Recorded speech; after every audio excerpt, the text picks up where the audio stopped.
vous regardez RTL. RTL, il est 7h49. Jérôme Chapuis, votre invité ce matin, est député La France Insoumise de Seine-Saint-Denis. Bonjour Alexis Corbière. Bonjour. Un mot d'abord de ce que l'on vient d'entendre avec Martial You, la richesse des 500 plus grosses fortunes du monde qui a bondi de 23% l'an dernier, des inégalités énormes. C'est un dérèglement contre lequel il n'y a rien à faire. Ah si, il y a à faire. Il y a à éviter cette financiarisation de l'économie. C'est intéressant déjà qu'il y ait...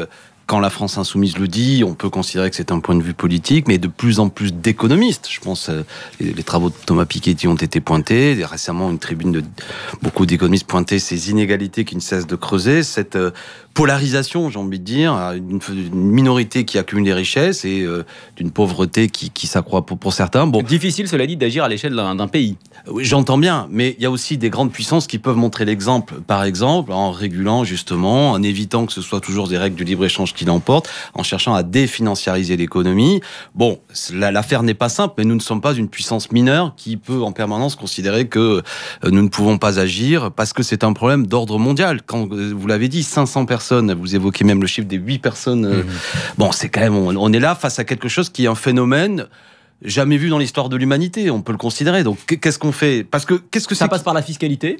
Ça passe par la fiscalité aussi, ça passe par lutter contre parfois des fortunes bâties sur un effet virtuel, ça passe par ça va souvent de pair avec des modèles économiques d'ailleurs qui saccagent la planète. Donc tout est lié. Le combat écologique est souvent lié au refus d'une ultra-financiarisation, d'une recherche du profit, de quelle manière on va chercher fortune dans un pays, on part ailleurs, etc. Tout est lié. Alors revenons sur un sujet du jour. Voilà. Mais qui est le même sujet en dernière analyse. Alors, on va parler de l'actualité sociale de ces jours-ci et ce sujet de la fin d'année, la rupture conventionnelle collective. Oui. C'est une expression que les Français, s'ils ne l'ont pas encore découverte, vont découvrir à leur retour de fête. Un dispositif rendu possible par la réforme du Code du travail à partir du 1er janvier. Après l'enseigne Pimki, le Parisien nous apprend ce matin que PSA Peugeot Citroën entend utiliser cette procédure qui permet de diminuer les effectifs sans passer par un plan social. Ce n'est qu'un début.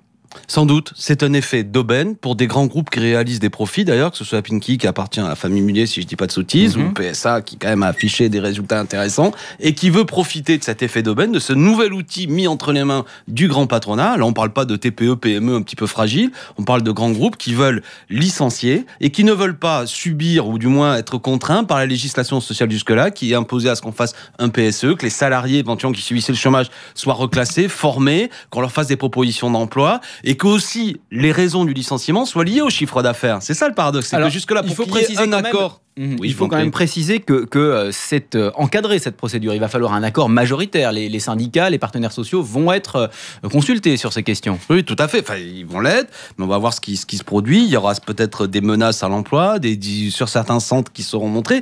Il y aura, mais je veux dire, qu'est-ce que c'est que nous y gagnons d'un point de vue collectif et d'un point de vue individuel ? Jusque-là, on peut licencier lorsqu'une entreprise est en difficulté. Là, ce qu'on voit, c'est que c'est une fois de plus un effet d'aubaine de groupes qui veulent faire un licenciement pour avoir la possibilité en plus demain de réembaucher certains qu'ils ont licenciés sans passer comme auparavant par un souci du collectif. En gros, qui sont souvent les victimes qui vont l'être, je le crois, c'est peut-être des salariés souvent les plus âgés, les plus difficiles à garder dans l'entreprise, je mets le mot entre guillemets, qui risquent de subir les conséquences de ce genre de licenciement avec des gens qui étaient en contrat à durée indéterminée et qui peuvent être réembauchés demain en contrat à durée déterminée. C'est ça le risque que je vois, un effet d'aubaine, on va comprimer une fois de plus la masse salariale. Je répète que dans ce pays, qu'on ne fasse pas croire que jusque-là, on ne pouvait pas licencier, on pouvait le faire, mais c'était encadré, et là, cette fois-ci, les contraintes seront moins fortes. C'est pour ça que ça intéresse des grands groupes. Mais vous entendez, comme nous, l'argument du gouvernement, il faut plus de souplesse pour s'adapter aux variations de l'économie qui sont brutales. Ça ne veut rien dire. C'est un charabia qui ne veut rien dire. Qu'est-ce que c'est que la souplesse ? Est-ce que ça veut dire qu'on arrête d'utiliser cette langue de bois, bon sang, qu'on parle français aux gens ? Est-ce qu'il faut licencier plus facilement et que les gens qui subissent un licenciement aient moins de droits ? Parlez clairement, si c'est M. Macron qui s'exprime comme vous le dites, j'en ai assez, moi, de cette manière d'embobiner les gens. Est-ce que moi, la souplesse, ça veut dire, je suis pour être souple, et dans la vie, il faut toujours être souple, sportif, en pleine forme, mais c'est du charabia. Est-ce qu'il faut donner un outil supplémentaire à des grands groupes qui réalisent des profits pour licencier les gens, laisser sur le carreau éventuellement des salariés de plus de 50 ans, leur supprimer des droits, ne plus avoir une contrainte de les former, etc., etc. Moi, je ne veux pas de ça. Je ne le veux pas pour moi, je ne le veux pas pour vous, je ne le veux pas pour les gens qui m'écoutent. Je ne crois pas que ce soit en flexibilisant, en ubérisant toujours plus la société qu'on va s'en sortir. Votre économiste tout à l'heure l'a bien dit. Qu'est-ce que ça produit tout ça? Une accumulation de richesses pour certains, une précarité pour d'autres. Voilà, le but, l'objectif du 21e siècle quand on est civilisé, c'est le partage des richesses, c'est des droits sociaux. C'est pas en permanence, au nom de la souplesse, de la modernité, toute une série de fadaises, mettre les gens encore plus en situation de précarité. Alors c'est un dispositif qui n'entre en vigueur que le 1er janvier, mais les deux groupes dont on a parlé, Pimki et PSA Peugeot Citroën, ont fait part aux syndicats de leur intention de recourir à ces ruptures conventionnelles collectives juste avant Noël. C'est quand même le signe que c'était attendu, ça, par les entreprises. C'était très attendu, cette mesure. C'est pas les entreprises. Vous parlez de grands groupes qui sont d'ailleurs connus souvent chez Pimki ou d'autres. La famille Mullier, c'est pas vraiment ce qu'il y a de plus social, mais ce sont des grands groupes. Mais moi, ce qui m'intéresse, c'est le tissu économique des TPE, des PME, qui eux sont souvent des sous-traitants d'ailleurs de certaines grandes entreprises et qui eux sont en difficulté. Pas des groupes comme ça ultra qui sont en bourse ou qui sont dans des logiques chaque fois de reversion de leurs actionnaires. Moi, je ne crois pas qu'il faut mener une politique économique au profit de la famille Mullier ou de grands groupes comme PSA. Et je ne crois pas, là encore, que ce soit dans une logique où finalement les salariés sont une variable d'ajustement pour faire des profits supplémentaires que l'on va s'en sortir. Bon sang, mettons l'humain un peu sur la table de la discussion. Est-ce qu'il est une bonne chose qu'on supprime des gens, parce que ça coûte cher le chômage.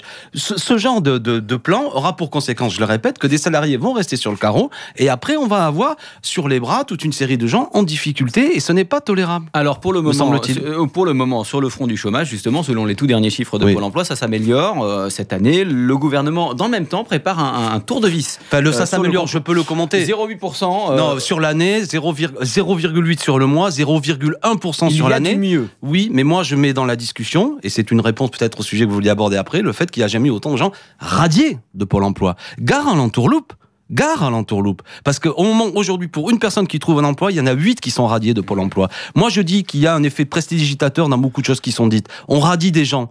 Alors, il y a parfois de bonnes raisons de radier des gens, parce qu'ils sont plus à la recherche d'emploi, mais aussi de manière abusive, en les radiant. Alors après, on affiche des chiffres, on a regardé déjà des chiffres qui sont un peu à des 0, machin, mais aussi parce que des gens ne sont plus... Tout ça est artificiel pour vous. Ça peut l'être, franchement. 0,1 sur une année, il n'y a pas de quoi pétarader quand vous avez 9 millions de gens qui sont en situation de pauvreté et près de 6 millions de gens au chômage, bon sang. Alors vous avez un peu effectivement devancé ma question puisque on en parlait d'ailleurs dès hier sur RTL. Le gouvernement prépare donc un tour de vis sur le contrôle des chômeurs puisque les négociations qui sont en cours devraient aborder ce sujet en début d'année prochaine. Emmanuel Macron s'est justifié hier sur son lieu de vacances. Il a dit il n'y a rien de choquant à tout ça. C'est normal d'être contrôlé quand on est au chômage. Mais on est déjà contrôlé quand on est au chômage. Ça existe déjà. Le fait de dire ça sous-entendrait qu'on ne l'est pas à l'heure actuelle et qu'il faudrait... Non, ça, M. Macron, ça a été mis en place notamment, je pense à la loi Rebsamen, ce qui était lors du gouvernement Hollande précédent. D'ores et déjà, les chômeurs sont contrôlés. D'ores et déjà, certains sont sanctionnés. Ça vous semble pas normal, par exemple, de remplir un rapport d'activité chaque mois quand on est au chômage et qu'on touche des allocations? Ça, c'est une bureaucratie qui ne va ne servir à rien, qui va produire un effet type, pour ceux qui connaissent le cinéma britannique de Ken Loach, moi, David Blake, où vous avez des pauvres chômeurs. Je dis le mot pauvre parce que souvent des gens en difficulté, à qui on va demander des paperasses pour justifier je ne sais trop quoi. Votre collègue... Que les choses soient claires. Actuellement, déjà, un chômeur sur deux ne touche pas d'indemnité, il n'y a pas droit, d'accord? Deuxièmement, ce qu'on appelle une indemnité chômage sont des cotisations. Personne n'a rien volé, les gens ont cotisé pour avoir droit à ça. C'est pas quelque chose où on claque des doigts. La moyenne, c'est autour de 1 000 €, donc il n'y a pas d'effet d'aubaine, et franchement, on vit difficilement dans les grands centres urbains de manière générale avec ça. Donc les gens cherchent du boulot. D'ores et déjà, il y a des contrôles. Il y a seulement 14% sur les gens qui ont été contrôlés, qui ont été sanctionnés, et souvent d'ailleurs à tort. Donc il n'y a pas d'abus. Les abus ne sont pas là. Je vais vous montrer un autre type d'abus qui coûte 60 à 80 milliards d'euros chaque année, c'est la fraude et l'évasion fiscale. Rien n'est prévu. On a supprimé en 10 ans plus de 32 000 employés de Bercy qui auraient pu contrôler. Par contre, on a multiplié par 5 le nombre de contrôleurs sur les chômeurs. C'est une illusion d'optique qu'on met en place. Bien sûr qu'il y a des fraudeurs ici ou là, ça existe, mais c'est pas le problème. Il n'y a pas 6 millions de chômeurs parce qu'il y a des fraudeurs. Il y a un emploi pour 12 demandeurs. Et alors qu'est-ce qu'on va faire? On va continuer à sanctionner, c'est-à-dire actuellement le dispositif qui existe, qui fait qu'on peut supprimer de 20% les indemnités chômage pour les 32 52 000 personnes qui ont été considérées, c'est plus 20, c'est 50%.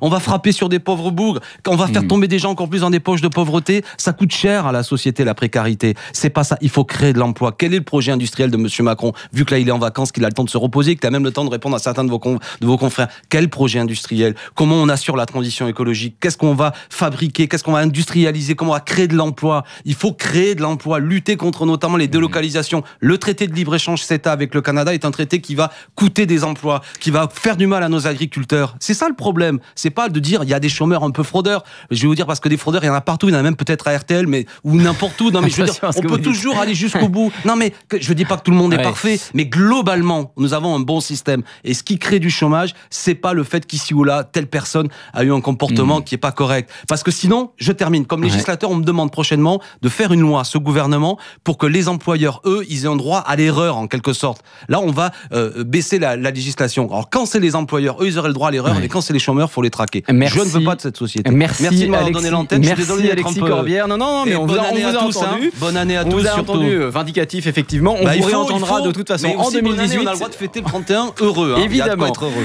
Évidemment. Merci d'avoir été avec nous ce matin. Alexis Corbière, député La France Insoumise.